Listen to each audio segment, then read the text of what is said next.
Just imagine attending the wedding of your own daughter, the one you devoted your life to, only to hear her say coldly, "Dad, I'm sorry, but you weren't invited. Please leave." I walked away quietly, my heart shattered by the betrayal. Yet within 2 hours, her perfect wedding unraveled into chaos. Revenge? No. It was justice. Before we continue, please subscribe to the channel and share in the comments where you're watching from. The champagne glass slipped from my hand.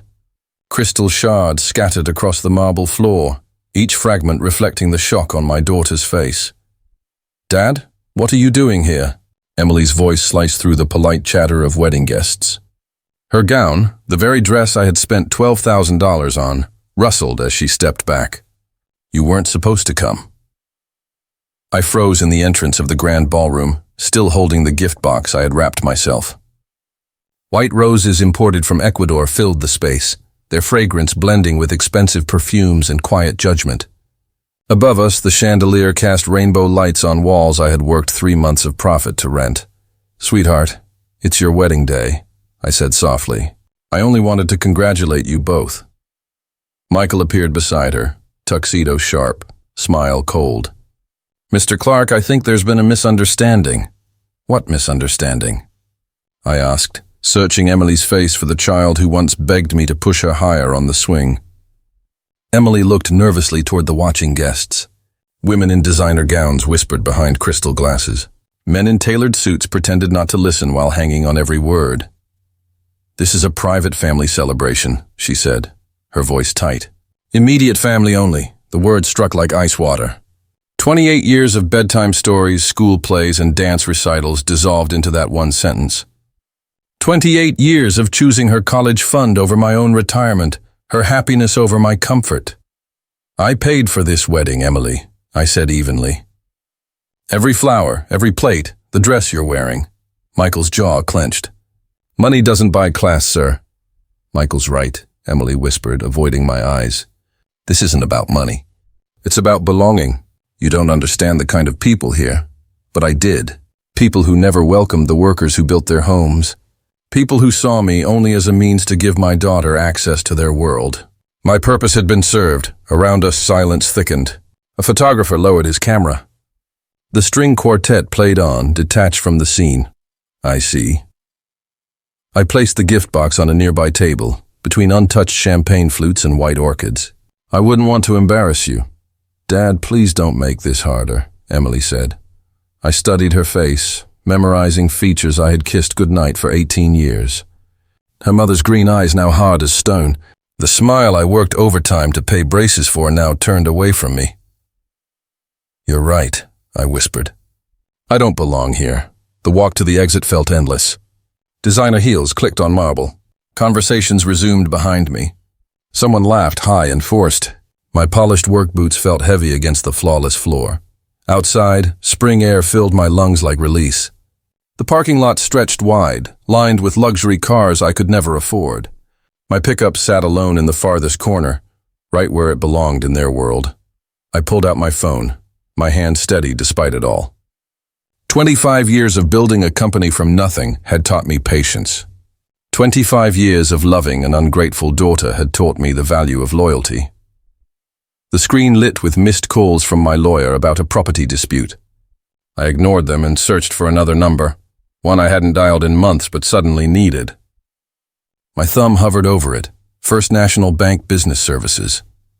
Inside, my daughter was celebrating her new life without me. Outside, I was preparing to start mine without her. The phone rang once before someone answered. Heavy doors closed behind me like a vault. Wedding music faded into distant whispers as I walked toward my truck, each step more determined than the last. The gift box remained behind, abandoned like everything else I had given them. March winds carried the scent of coming rain. Dark clouds gathered over the Gothic spires, casting shadows across cars worth more than most houses. My boots crunched on gravel as I reached the truck, keys ready in hand. Inside, silence wrapped around me like armor. The dashboard clock read 3:47 p.m. Enough time remained before banks closed on Saturday. Enough time to make a few critical calls. I scrolled through my contacts until the right listing appeared. First National Bank Business Services. My finger hovered for 3 seconds before pressing call. First National, this is Patricia speaking. How may I assist you? Patricia, this is James Clark, account number 7794512. I need to place stop payments on several authorized transactions. Of course, Mr. Clark, let me pull up your account. Please verify your social security number and mother's maiden name. I provided the information while watching guests enter through the venue's front doors. Women in silk dresses, men adjusting expensive cufflinks, none of them aware of what was coming. Thank you. I see several large transactions from today. Which ones specifically? All wedding-related expenses. Venue rental, catering deposit, floral arrangements, photography and music services. Each item rolled off my tongue like an inventory list. Implementation must be immediate. Sir, these are substantial amounts. Are you sure about stopping all of them? Absolutely. Circumstances have changed. The sound of keyboard clicks filled the pause. I'll need authorization codes for amounts over $10,000. I recited them from memory. 25 years in construction had taught me to remember every key number, contract clause, and payment authorization. Stop payments are now in effect. Confirmation numbers are being generated. Anything else, Mr. Clark?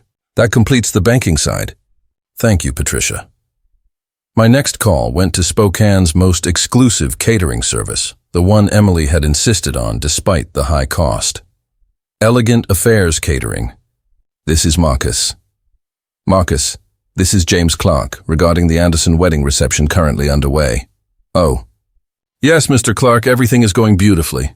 Guests are enjoying the appetizers. There's been a financial issue. Payment authorization has been revoked. You'll want to secure your equipment and remaining food service. A silence followed. I'm sorry, what exactly do you mean? The bank has canceled payment on your contract, effective immediately. I recommend you protect your assets. But we're in the middle of service. The main course hasn't even been served. Unfortunate timing, I replied, my tone calm and professional. You may want to discuss alternate payment arrangements with the wedding party. Marcus hung up without another word. A practical decision, the florist answered on the second ring. Bellingham Blooms. Susan speaking. Susan, this is James Clark regarding the Anderson wedding flowers. Mr. Clark. The arrangements look beautiful. The bride was thrilled with the orchids. There's a payment problem. Bank authorization has been canceled. If you want to salvage value, you'll need to collect your arrangements. Collect them? They're integrated into the venue design. Business is business, Susan. I suggest you act quickly. 3 more calls followed, to the photographer, the string quartet, and the linen rental company. Each conversation unfolded the same way. Professional courtesy at first, then alarm, followed by abrupt disconnections as vendors scrambled to secure their property. By 4:15 p.m., the last call ended. Through my windshield, I saw a white catering van pull up to the service entrance. Marcus no doubt salvaging what he could.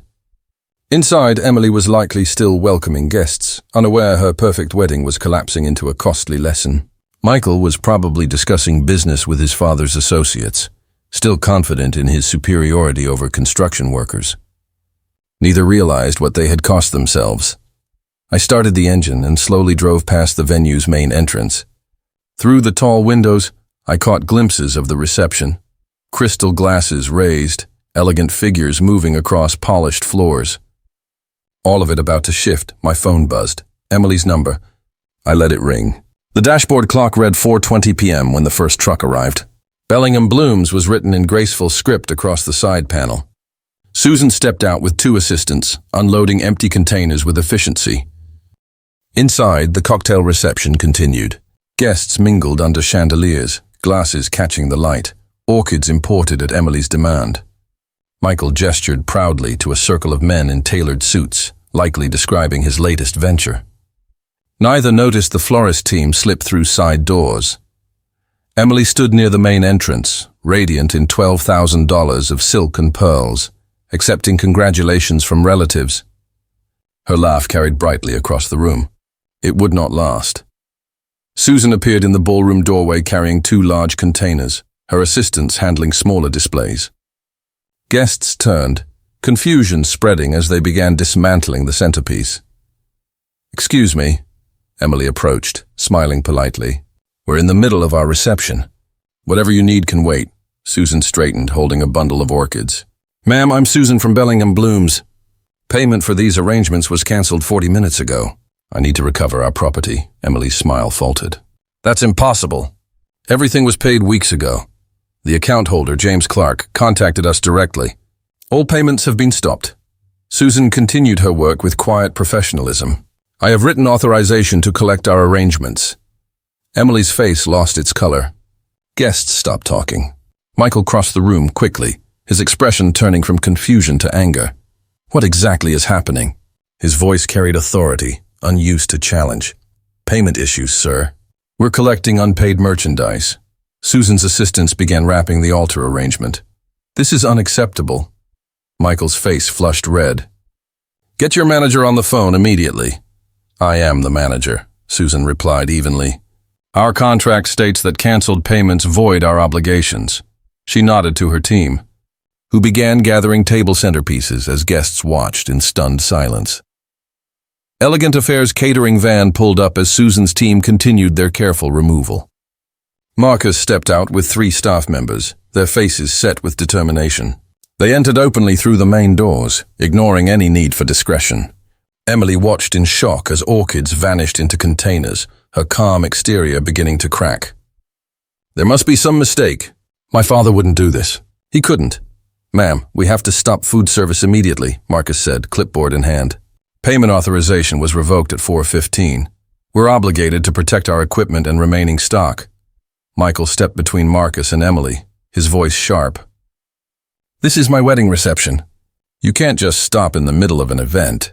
Sir, we can, and we must, Marcus replied firmly. When payment is cancelled, standard procedure requires asset protection. He motioned to his team, who began covering serving stations with white cloths. Guests shifted uncomfortably, champagne glasses untouched as whispers spread through the crowd. A phone rang, piercing the tense silence. The string quartet fell silent when their coordinator arrived. Microphones went dead. Speakers powered off. Even the lighting dimmed as the sound technician unplugged his mixing board. Emily stood frozen in the center of her unraveling reception, wedding gown flawless amid the chaos. This can't be happening. Not today. Not like this. Emily, what arrangement did your family make? Michael's tone carried suspicion, his frustration now directed at his bride. I don't know. Everything was supposed to be handled, Emily stammered, panic breaking through her voice. The venue coordinator approached hesitantly, phone still at her ear. Mrs. Anderson, I just spoke with accounting. All payments for today came from a single account, James Clark's. That account holder revoked every transaction. Emily's composure collapsed. The daughter who once dismissed her own father's role was now realizing the weight of his generosity and the price of her neglect. Trembling, she pulled out her phone and dialed his number. Outside in the parking lot, my phone lit up with Emily's name. Through the windshield, I saw her silhouette in the doorway, phone pressed tightly to her ear. I didn't answer. Not yet. 25 years of devotion had led to this moment. 25 years of believing that sacrifice would strengthen her rather than spoil her. She was only 3 when her mother died. Cancer took Sarah in 6 relentless months, leaving me with a little girl who asked for her mom every morning and night. I could have remarried quickly, found someone to share the burden. Instead, I chose to be everything Emily needed. Daddy, will you read me another story? She had asked at 5, curled in pink pajamas against my chest. I'd already read 3 books and had an early investor meeting the next day. But her green eyes, Sarah's eyes, were full of trust. Of course, sweetheart. Daddy always has time for you. That became my motto. James Clark always had time for Emily. Time, money, and whatever else would keep her happy. When she turned 8, private school tuition consumed half my profits. The best education money can buy, I told myself while writing checks that slowed business growth. Emily hugged me when I told her about Riverside Academy. Thank you, Daddy. I'll study hard and make you proud. And she did. Straight A's, school plays, with me clapping the loudest in the front row. Did you see me remember all my lines, Daddy? I was thinking of you the whole time, but high school shifted things. Riverside meant wealthy classmates with trust funds and vacation homes. Emily started noticing the differences. Her sweet 16 party cost more than some people's cars. A BMW in the driveway, professional catering, designer decor. Everyone else got BMWs, Dad. This Honda is embarrassing. That was 2015, the first time money felt like an expectation instead of a gift. I should have seen it then. College nearly sank my business expansion plans. Northwestern, her dream school, required far more than tuition. Sorority dues, spring breaks in Cancun, study abroad in Italy. Each semester brought new demands. Dad, I need $3,000 for a fraternity trip. It's essential for networking. Phone calls turned into transactions. Visits home dwindled to holidays. Conversations lasted only long enough to explain what she needed and how soon she needed the transfer. Graduate school brought Michael into her life. Old money, family ties, everything my hard work could never replicate. Soon, Emily made comments about my appearance. Could you maybe not wear those work boots when you visit? Michael's friends will be there. The girl who once thanked me for bedtime stories now felt embarrassed by the man who gave her everything. My construction success meant nothing in her new circle. The business that funded her life made me unsuitable for her world. Last Christmas, she introduced me to Michael's parents. This is my father. He owns a small business. Small business. 25 years of building Clark Construction from scratch, employing 60 people, and financing her luxury lifestyle, reduced to small business. Dad, we need to talk about wedding funding. Michael's family has expectations. Not thank you for offering to help. Not we'd be grateful. Just expectations. As if my life's work existed only to meet her social needs. Wedding planning felt like boardroom negotiations. Emily brought spreadsheets. Michael discussed cost efficiency. Neither seemed to recognize that every item represented months of my labor. Flowers imported from Ecuador. Champagne priced higher per bottle than my workers earned in a day. A gown worth more than most people's rent. This isn't about money, Dad. It's about quality. Michael's family knows quality. Quality my money could buy, but my presence could never match. The very success that built their dream wedding made me unworthy of attending it. My phone buzzed again. Emily's third call in 5 minutes. Through the windows, I saw her pacing, wedding dress trailing like a banner of defeat. 25 years of sacrifice had led here, not to a grateful daughter honoring her father's generosity, but to a desperate woman finally realizing the cost of what she had lost. The irony was striking. The same love that had spoiled her was now teaching her its true meaning. I reached for my phone. It was time to answer. The engine purred as I drove out of the parking lot, Emily's frantic figure shrinking in the rearview mirror. Her phone lit up again, glowing like a beacon in the fading light. It was her 7th call in just 10 minutes. Each ring felt intentional, yet the decision to respond remained mine, not hers. The drive home took 20 minutes through Spokane's Saturday evening traffic, 20 minutes of watching Emily's name flash on the screen with each call, her desperation increasing. By the time I pulled into my driveway, she had already left 4 voicemails. I sat in the garage, engine off, door closing behind me like a curtain on the first act of the day, and listened. Voicemail 1. Dad, something's wrong with the payments. There's a mistake. Call me back immediately. Voicemail 2. This isn't funny anymore. The vendors are taking everything. People are staring? Just call me back. Voicemail 3. Please, Dad, I don't understand what's happening. Michael's family is asking questions I can't answer. Voicemail 4, her voice cracking. I need you. Please pick up, please. As I finished the 4th, the phone rang again. Emily's name appeared, along with a picture from her college graduation. The last time she had hugged me without asking for money first. I picked up on the 5th ring. Hello, Emily. Dad, finally. What have you done?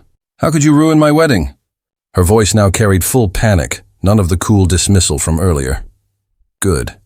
Panic meant awareness. And awareness was the beginning of understanding.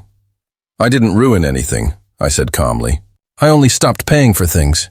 You can't just stop. This is my wedding. 60 people are asking why the flowers are gone and why dinner has stopped. Where are you calling from? The hotel. The coordinator said we had to settle the bills before we could stay. We've been asked to leave. That explained the echo in her voice. the silence behind her instead of music. Emily, listen carefully. When was the last time you thanked me for anything? What, Dad, not now. I need you to call these vendors and fix this. Answer the question. When was the last time you showed gratitude for my financial support? Silence stretched. Michael's frustrated voice rose in the background. I don't remember specific times, but I've always been grateful. You know that. Actually, I don't. What I do know is that 3 hours ago you told me I didn't belong at your wedding, a wedding I paid for entirely. I didn't mean it that way. I was stressed. Wedding day nerves. Her tone softened into the familiar pleading voice she had perfected in college when asking for money. Dad, please. I'll make it up to you. Just authorize the payments now so we can save what's left. What's left? The cake is still here. Some guests are still here. The photographer is waiting. We can still salvage something. And how exactly do you plan to pay for it? Another pause. Longer this time. I thought you would handle it. You always handle it. I always have. Do you know how much I've spent on you in the past 25 years? Dad, don't make me guess numbers now. I'm in crisis. Maybe 50,000. I nearly laughed. 50,000 wouldn't have covered her sophomore year at Northwestern. Emily, I've spent over $300,000 on your education, housing, transportation, and lifestyle since your mother passed. That doesn't include today. The line went quiet except for her breathing. 300? That can't be true. It's conservative. I have records for every dollar. Do you know why I'm telling you this now? Because you never asked. In 25 years, you never once asked what your lifestyle cost or what it required of me. Burden. I'm your daughter. Yes. And I loved you enough to give everything for your happiness. The question is, what have you given for mine? Michael's raised voice became clearer before Emily covered the phone, muffling their argument. Dad, Michael's family is upset. They want answers about our finances. They want to know how this will be paid. That's between you and your husband. But I don't have that kind of money. You know I don't. Then it's time you learn to earn it. The silence lasted almost 30 seconds. What do you want from me? I want you to understand what you threw away this afternoon when you dismissed the man who built your entire lifestyle. I understand now. I was wrong. Can we fix this? We'll see. I'm reviewing our financial relationship. I'll prepare documentation. We'll talk when I'm ready. I ended the call and switched off my phone. Through the kitchen window, Spokane's evening lights began to twinkle. Somewhere out there, Emily was facing her first night of financial independence. Her education had just begun. The warm glow of my desk lamp cast long shadows across 25 years of records. Filing cabinets stood like sentinels, holding details Emily had never cared to know. Tonight, those records would finally serve their purpose. Coffee steamed beside my computer as I opened the first drawer, labeled Emily Education. 2020. The house settled into its nightly silence while my mind stirred with the discipline that had built Clark. Construction into a 60-employee company. This wasn't revenge. It was an audit. First folder, Riverside Academy. 12 years of private school. Each payment recorded. $8,000 per year in 2008, rising to $12,000 by graduation. Total. $126,000 for elementary and high school alone. I opened a new spreadsheet. Fingers moved automatically. Columns for date, description, amount, category, total. 25 years of fatherhood reduced to data points. Next folder, Northwestern University. Thicker, heavy with dorm contracts, meal plans, study abroad fees. Tuition alone, $52,000 a year for 4 years. Room and board, $15,000 annually. Cancun trip junior year, $3,500. Summer in Italy, $8,200. She had called Italy essential for my education. Page after page, receipt after receipt, the numbers rose. Northwestern total, $284,000. 4 years of college costing more than most earned in 5. Transportation folder, a familiar pattern. First car at 16, a Honda Civic for $18,000. Within 6 months, she complained. Everyone else drives BMWs. Second car at 19, a BMW 320i for $28,000. Third car at 25, a BMW X3 because Michael's friends drove SUVs. Each car carried insurance, maintenance, and fees Emily never noticed. Cost fathers absorbed quietly. My phone buzzed again. Emily's name lit the screen. I let it ring, adding one more entry to the spreadsheet. iPhone 14 Pro Max, $129. The folder marked Technology Living Expenses carried some of the most unexpected numbers. A post-graduation apartment in Lincoln Park cost $2,800 a month for 3 years. Credit card payments covered the spending that exceeded the allowance I gave. On average, another $100 went monthly to Zeus for 2 years. Designer clothes, spa visits, and vacations with friends, all supported by parents funding similar lifestyles, added to the list. The totals grew like compound interest. Education, $410,000. Transportation, $75,000. Housing support, $125,000. Personal expenses, $180,000. Wedding, $147,000. My calculator showed $937,000. Nearly $1 million spent gradually over 25 years, each cost seeming reasonable at the time. Private school felt like an investment. College expanded opportunities. A reliable car promised safety. Quality clothes built confidence. The wedding celebrated love. But taken together, the pattern revealed something else. Emily had never contributed financially. She had never kept a job for more than 6 months. She never questioned the costs or expressed gratitude for the sacrifices. I opened the photo albums from her childhood. Emily at 8, smiling proudly after her first school play. "Thank you for coming, Daddy. Did you hear the applause?" Emily at 12, excited after the spelling bee. "I thought of you when I was nervous and it helped me." When had she stopped seeing me as someone to thank? When had I become only a source of funding? My phone rang again, her 14th call since our conversation ended. This time she left a voicemail. "Dad, please answer. I've been thinking about what you said. I know I've taken you for granted. Michael's family is pressuring us to explain the financial situation. What do you want from me?" What I wanted was 25 years of appreciation that never came. What I needed was to know she understood the value of what she had dismissed. I printed the spreadsheet and organized the supporting documents into folders: education, transportation, housing, personal expenses, wedding. Each folder showed love translated into dollars, sacrifice into bank transfers. Tomorrow would bring a discussion Emily was not ready for, about responsibility, accountability, and the cost of entitlement. Tonight was for preparation. The documents covered my desk like evidence in a courtroom. Nearly $1 million given without question, thanks, or recognition. Emily had lived in comfort while treating her provider like hired staff. That was about to change. The phone buzzed with her name again. I reached for it, then paused. Not yet. She needed to feel the helplessness of financial dependence without guarantees. The real lesson would begin in the morning. Sunday morning arrived with clear March air and the clarity of preparation. My briefcase stood ready, filled with 25 years of records. Richards and Associates agreed to an urgent consultation at 9 a.m. Professional courtesy between businessmen who knew some matters could not wait. The law office carried the weight of experience. Mahogany walls, legal volumes, framed certificates. Margaret Richards welcomed me into the conference room, her silver hair and sharp suit reflecting authority. "Mr. Clark, I've reviewed your documents. Your record-keeping is remarkable." She laid the folders across the polished table, scanning the financial summaries. "Nearly $1 million spent over 25 years, substantial even by their standards. I want this handled professionally," I said, taking my seat. No emotion. Emily needs to face the financial reality. Margaret nodded, noting points on her legal pad. "The evidence supports either reclassification as loans or promissory notes. Given the escalating demands without responsibility, we have several recovery options," she explained with precision. "Formal demand letter for full repayment. Within 30 days, detailed accounting with evidence, clear deadlines. For response and negotiation legal, consequences for non-compliance. This reframes a family issue as a business matter. It's cleaner for everyone." By 11 a.m., the documents were ready. Official letterhead, formal tone, serious implications. The demand was clear: repay $937,000 within 30 days or face legal proceedings. Courier delivery was scheduled with signature required. Driving home, I felt a mix of sadness and relief.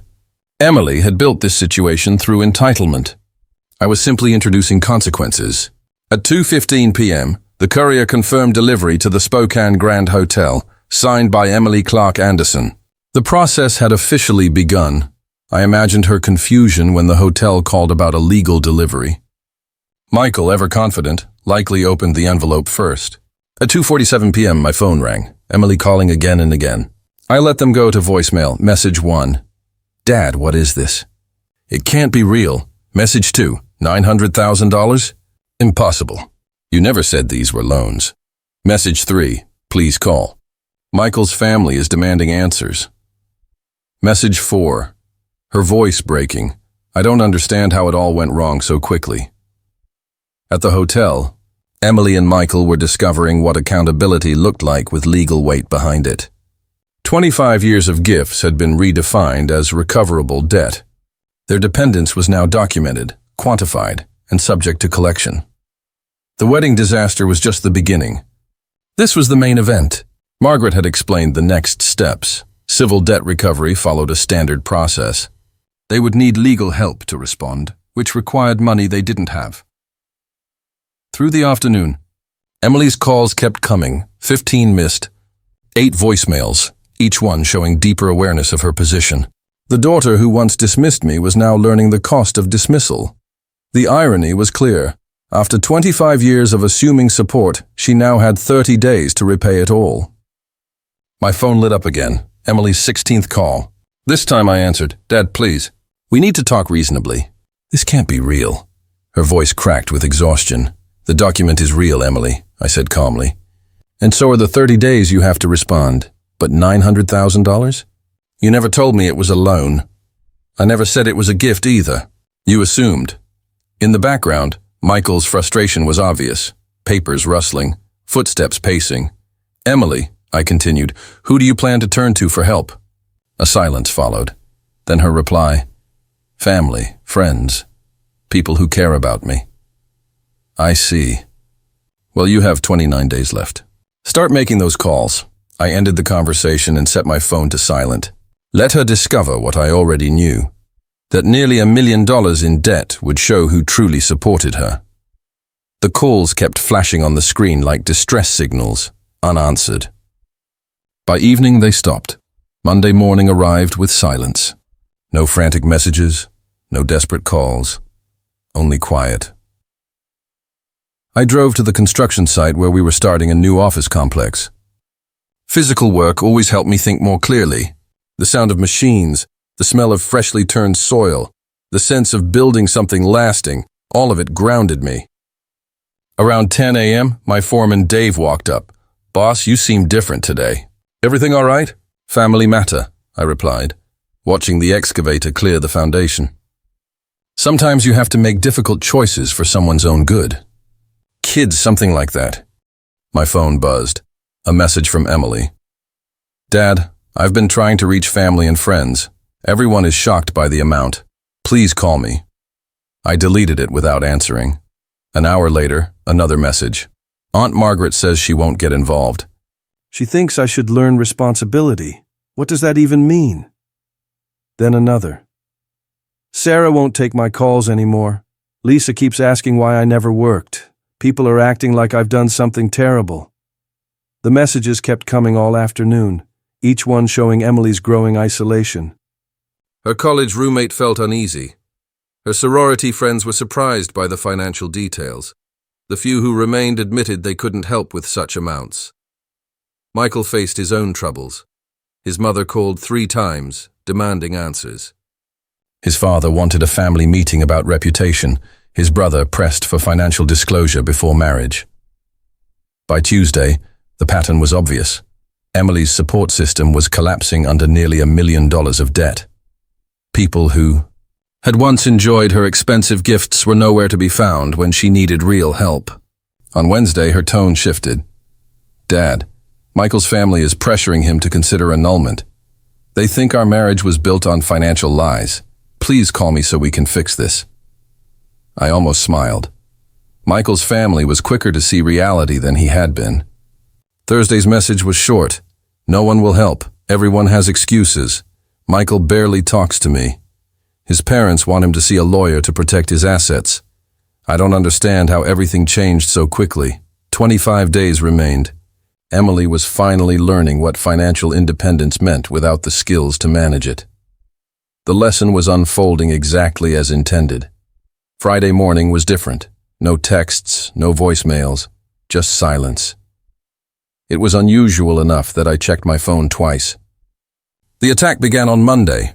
My assistant Rachel knocked on my office door at 9 a.m., holding a printed email, concern on her face. Mr. Clark, Spokane Business Journal is asking about family issues affecting your business. The email was polite, but pointed, questioning my stability and treatment of family. Someone had clearly been making calls. Rachel then showed me her tablet, a Facebook post with over 200 shares. Emily's wedding photo, radiant and beautiful, was followed by emotional text accusing me of ruining her day and demanding impossible sums as punishment. The post painted me as a bitter father taking revenge. Comments expressed shock and sympathy, tagging business owners I had worked with for decades. The phone rang. Bob Martinez, my partner of 20 years. James, I'm seeing troubling things online. People are saying you're having issues over your daughter's wedding expenses. Bob, I have documentation that tells a very different story. I hope so, because questions are already being asked about your city contracts. You know how politics works. 3 more calls followed within the hour, all cautious, all asking about my mental state and decisions. Emily and Michael had been busy. Michael's strategy was easy to see. His family name carried weight in Spokane's social circles, country clubs, charity boards, professional organizations. They used those connections to spread Emily's story of victimhood. Local groups buzzed with exaggerated headlines. Construction company owner demands $450,000 from daughter. Spokane businessman sues own child over wedding. Each retelling grew worse, each more damaging. By noon, I'd received 7 business-related calls. The Rotary Club president questioned my stability. 3 contractors hinted at doubts about future work. Emily and Michael had chosen their battlefield well. In Spokane, reputation was currency. Destroy that, and you destroy someone's livelihood. But they underestimated one thing. I went home and pulled out the documentation Margaret Richards had helped organize. 25 years of detailed financial records. Every payment, every expense Emily had ignored. Then I made my own calls. Margaret, schedule a press conference tomorrow morning. We're releasing everything. Are you sure? Once this goes public, there's no undoing it. They've already gone public. Now it's time for the truth. The next 6 hours were focused preparation. I contacted Spokane Business Journal, offering full transparency. I reached out to the 3 reporters Emily had spoken to, promising documented evidence. Most importantly, I called decades' worth of business partners and community leaders, people who had watched me build Clark Construction from nothing, people who knew my commitment to both business and family. Dave, call every contractor we've worked with. Tomorrow, the truth about Emily's situation will be clear. By evening, Spokane Business Journal confirmed they would run a feature. Local news stations agreed to cover the press conference. The documentation was copied and ready. Emily's attack had lasted 3 days. My response would take 1 morning. Proper records, presented professionally, would speak louder than social media and emotional appeals. Days remained on the legal deadline. By the next afternoon, Emily would learn that destroying reputations is a game best played only by those who can defend their own substance. Tuesday morning arrived with machine-like precision. At 9 a.m., I published 25 years of financial records across every platform where Emily and Michael had spread their lies. The release was precise and professional. Bank statements documenting $937,000 in payments over 25 years.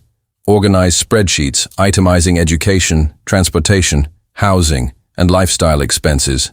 Photos of Emily at various stages of her life, each matched to corresponding financial support. Full transparency. A headline I chose, followed by a clear timeline that traced Emily's journey from grateful child to an entitled adult, with every dollar accounted for and verified. The reaction was immediate. Within an hour, my phone started, ringing with new voices, this time not accusing, but supportive. "James, I didn't know," said Tom Bradley from Bradley Electrical. My kids are in college and I pay maybe $15,000 a year total. You spent that much every semester, someone responded. Bob Martinez called back to apologize. After seeing those records, I get it. That level of entitlement would break any parent. Social media shifted rapidly. Comments that had backed Emily's victim story now looked naive beside the financial evidence.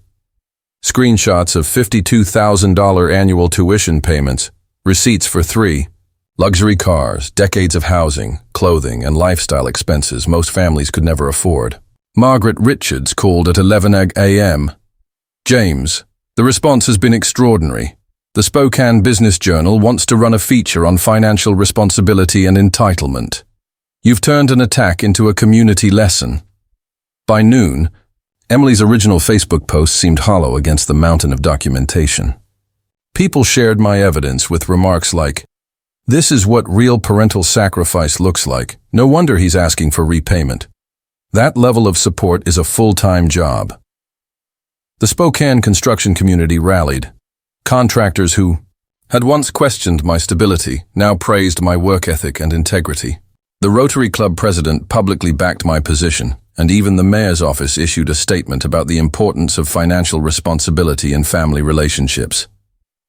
Dave texted from the construction site. "Boss, the crew's talking. Everyone's behind you. Nobody can believe what Emily put you through." Local news picked up the story as a human interest piece on parental sacrifice and accountability. The documented evidence made their reporting straightforward. Emily's attack had spectacularly backfired. Her victim image couldn't survive contact with 25 years of records. The community that had once doubted me now questioned her. Michael's family connections began to work against them as their social circles saw what kind of people they had welcomed. The Anderson family's credibility was being used to amplify lies about a respected businessman who had simply documented the truth. By evening, the narrative had reversed. Emily and Michael were no longer framed as victims, but as entitled individuals who had attacked a generous parent when he established boundaries. The documents narrated 25 years of sacrifice that emotional manipulation couldn't erase. Every bank statement was a chapter of commitment, every receipt evidence of love taken for granted. My phone buzzed with a text from Emily. "Dad, please take down those financial records. People are saying terrible things about us." I deleted the message without replying. 23 days remaining. The lesson was nearly complete. At 6:47 a.m. Wednesday, Michael's phone rang and woke us both. The hotel room felt smaller under the weight of social media, scandal, and financial pressure. The voice on the line, his father, was unmistakably authoritative. "We need to talk immediately." Emily watched Michael's face go pale as he listened. His answers were short, defensive. "Yes, I understand the implications." "No, I didn't know the full extent of the documentation. It's more complicated than we thought." The call lasted 12 minutes. After it ended, Michael stared at his phone for a long moment. "My family wants me home today," he said. "Home?" Emily pleaded. "This is temporary. My father received calls yesterday from 3 different business partners asking about our family troubles. The country club is buzzing about the Anderson family's association with financial fraud." "Financial fraud? That's ridiculous. This is a family dispute that got out of hand." Michael began hurriedly packing, tossing clothes into a suitcase with sharp movements. "Your father published records showing nearly $1 million in support you never acknowledged. To my family's social circle that looks like deception at best, manipulation at worst."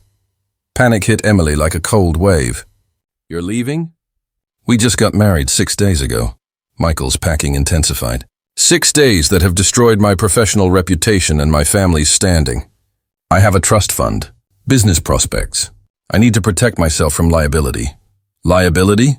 I'm your wife," Emily protested. "You're a financial burden with no assets and massive debt." The words struck her as if physical blows. Emily's phone, silent for days, buzzed with a message from Michael's mother. "Emily, dear Michael needs to come home. Family obligations, you understand?"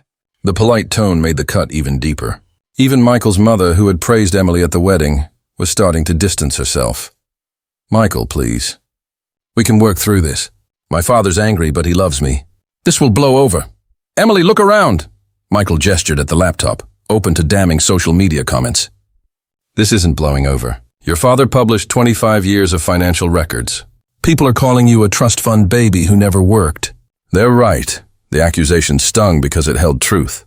Emily had never held a job for longer than 6 months, never contributed financially to her upkeep, never questioned where her comfortable lifestyle came from. I was being a daughter, she thought. Daughters are supported by their fathers, not to the tune of nearly $1 million over 25 years without gratitude or reciprocation. Michael zipped his suitcase closed. My family runs in circles where people create businesses, support charities, and build value. What have you ever created besides expenses? The words fractured more than their marriage. They shattered Emily's sense of self and her understanding of where she belonged. Where will I go? She wondered. I don't have money for a hotel. My credit cards are maxed. Everyone has stopped talking to me. Michael paused at the door, his hand on the handle. Call your father. Apologize. Take responsibility. Maybe he'll help you figure out how to finally grow up. Michael, please don't leave me alone. Emily, I've been alone in this marriage since it began. You gave nothing but expectations and expenses. His tone softened slightly. Maybe losing everything will finally teach you something. Your father's money never did. The door shut with finality. Emily stared at the hotel room, now feeling cold and empty. Her wedding dress still hung in the closet, a reminder of 6 days that had ruined her entire life. No husband, no family support, no friends, no money. For the first time in 28 years, Emily Clark Anderson was completely on her own. She picked up her phone and scrolled to a number she had avoided since that desperate Saturday. Her father's contact appeared like a lifeline she wasn't sure she deserved to hold. 22 days left to find nearly $1 million. 22 days to repair broken relationships and become someone she had never been before. The call rang once before a familiar voice answered. Hello, Emily. His tone carried no warmth, but no bitterness either, just calm recognition that his daughter was finally calling after losing everything. Dad. The word came out broken, barely a whisper. I don't know where to start. Start with the truth. Do you understand what happened this week? Emily looked around the room, the absence of Michael, her laptop still glowing with hundreds of comments condemning her behavior. The weight of 28 years of entitlement collapsed on her like a ruined building. I lost everything. My husband left this morning. His family cut me off. I don't even have money for tonight's hotel bill. Her voice cracked. Everyone hates me. Do you understand why? The question hung heavy. For 28 years, Emily had blamed others, excused herself, and shifted responsibility. Not this time. Because I treated you like a bank account, not a father. Because I never appreciated your sacrifices. Because I was selfish, entitled, and cruel. Silence stretched, broken only by his breathing as he considered her words. Go on. I saw the financial records you released, $900,000 over 25 years. I never asked where it came from. I never thanked you, never thought about what you gave up for me. Tears came freely, the first honest ones since it all began. You paid for my wedding, yet I dismissed you from it. Then I tried to ruin your reputation. I lied about you online. I got Michael's family to spread rumors. I became everything wrong with spoiled children who never grow up. Emily, his voice softened. Do you remember when you were 8 after your mother died? You hugged me every night and told me I was the best dad in the world. I remember. I wanted to give you everything because I loved you. But somehow giving you everything became the reason you stopped loving me back. I never stopped loving you, Dad. I stopped showing it. I stopped being grateful. I stopped being a daughter and became a consumer. What do you want from me now? The question frightened her. It wasn't just about money. It was about the future of their relationship. I want to earn your respect. I want to be the daughter you deserve. I want to learn to live as an adult who contributes instead of only taking. She wiped her eyes. But first, I need help to survive long enough to prove I can change. What kind of help? I need enough to stay at this hotel for 1 more week while I find work, any work. I need a chance to prove I can support myself. Emily, if I help you, there will be conditions. Anything. You'll find a job within 2 weeks. I don't care if it's cleaning offices or waiting tables. Pride is no longer an option. I understand. No more financial requests for 6 months. You'll live only on what you earn. Yes, and we'll talk once a week. But these talks will be between two adults, not a parent and dependent child. I want that. I want to earn the right to be your daughter again. Emily, I'll transfer $1,000. That covers this hotel for a week and some groceries. After that, you're on your own. Dad, thank you. I know I don't deserve. You're right. You don't deserve it. But everyone deserves one chance to grow up, even at 28. His tone carried both firmness and hope. Emily, I've always loved you. Now I want to see if I can respect you too. I won't let you down. Not again. We'll see. Love you, sweetheart. The call ended. For the first time in a week, Emily felt something other than despair. Not relief, but possibility. The chance to become someone worth respecting. 21 days to prove she could change. A lifetime to repair what she had destroyed. She opened her laptop and began searching for jobs in Spokane. Every entry-level listing looked overwhelming to someone who had never truly worked. But overwhelming was better than impossible.